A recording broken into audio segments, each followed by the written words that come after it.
Hey guys, the first build I'd like to show off in this series is the Power Mesmer. It is no longer considered a meta build and may not be as widely accepted as many others, but it has viable raid DPS in my opinion, and is extremely easy to play and pretty cheap to gear, and also has the ability to bring some utility to the group. This build is considered a DPS role, and your job is to damage the boss as much as you can while obeying mechanics. For this build I use full berserk stats on everything with a couple pieces of assassins, scholar runes, and force and accuracy sigils for maximum power DPS. For food I use bowl of sweet and spicy butternut squash soup and superior sharpening stones. I use dual swords, and I like to take an offhand focus to swap to if I need an on-demand mob pull, but it's not necessary. If you find you're having trouble staying alive, you can swap some berserkers armor out for marauders for extra vitality at a small DPS loss. Also, if you're having trouble staying above 90% health for most of the time, or you're on a budget, you can exchange the scholar runes for runes of the Flame Legion. And although I don't recommend lesser food, if you are on a budget you can substitute the food, but pick up something with the highest amount of power and ferocity that you can get. For traits I go with what will give me the highest damage for me and my illusions.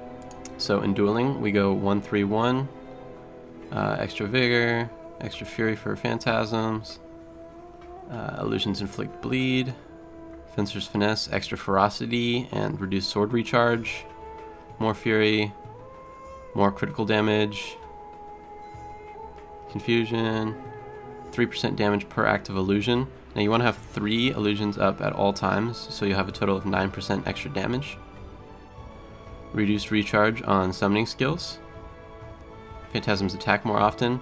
Now most of your damage is going to come from your Phantasmal Swordsman, so he'll attack faster, that's nice. Confusion, it's alright.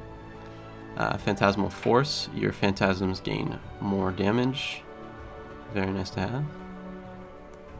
Inflict vulnerability, illusions do more damage. Your phantasms count as illusions, so they get 15% more damage. You're not going to daze much, so that's not too big, but there's not too much to pick from this one, but I go with Blurred Inscriptions to give reduced signet recharge for the signets that you might be using, and also they give you, when you activate one of your signets, this will give you 1 second of distortion, which is a second of invulnerability, which can be handy. Do more damage for each stack of vulnerability on the target. In a raid, the boss should always have 25 stacks of vulnerability, so this will give you a total of 12.5% extra damage, which is nice. And again, not too much to pick from, so I just go with this one to give nice consistency. But shatter skills deal more damage. You won't really want to shatter ever unless you really have to, because it'll destroy your illusions and you'll lose DPS from that. For my utility skills, I like to use Signet of the Ether. It has a nice passive heal and a strong burst heal if needed. Also has the added bonus of the Signet trait and recharges your summon skills, which I'll show you soon. But if you feel so inclined, you can swap it out.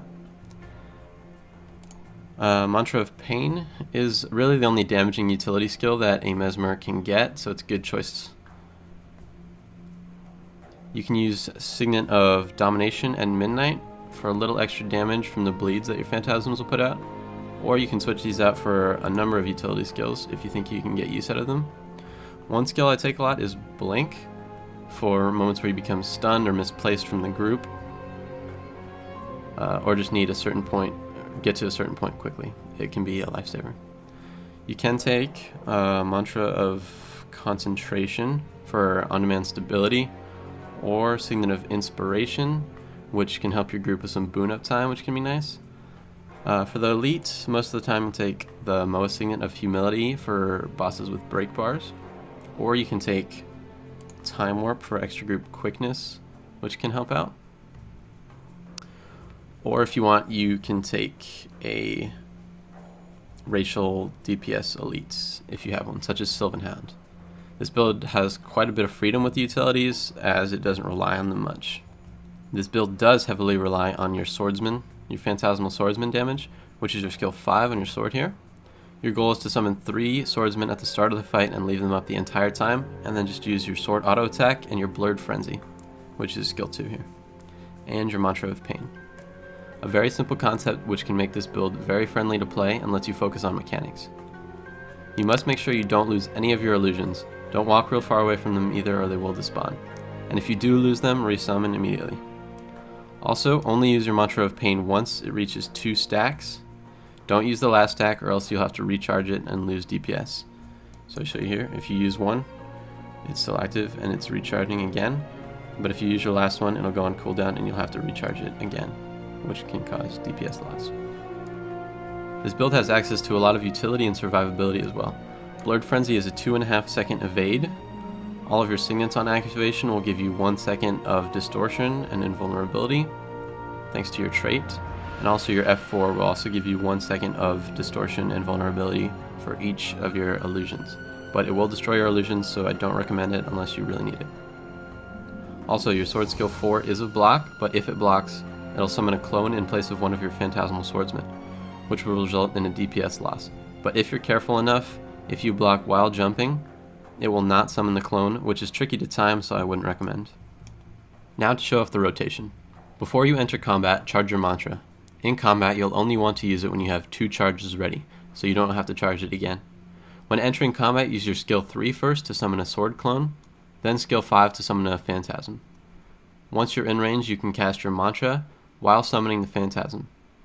If you have Signet of the Ether, you can cast that now to recharge your summons and summon a second phantasmal swordsman.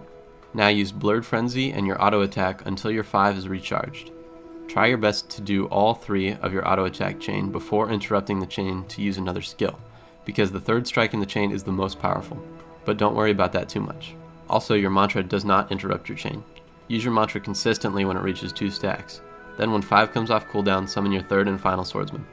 Now, as long as all 3 phantasms stay up, you don't need to worry about summoning any more, so just focus on using your mantra, Blurred Frenzy, and auto attack for the rest of the fight.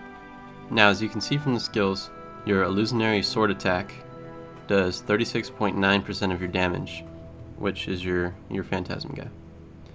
So it's very important that you keep those up. Secondly, your 17% of your damage is coming from your Mind Spike, which is the 3rd hit in the auto attack chain. That's why I said to try and use that as much as possible without interrupting. Thirdly, 16% of your damage is Blurred Frenzy. Then your other 2 auto attack chain hits, and Power Spike coming in at number 6, which is your Mantra of Pain. And then Bleeding, and a little bit of Burning, and then the first swordsman you summoned. So there's the DPS breakdown, so you know that. To recap, this is a very easy build to play, with pretty good results, and great for beginners. Please leave any comments you have below about the build, or advice you have for new players playing the build, or any builds of your own that you think might help new players. And I'll see you all in the next build video. Thanks.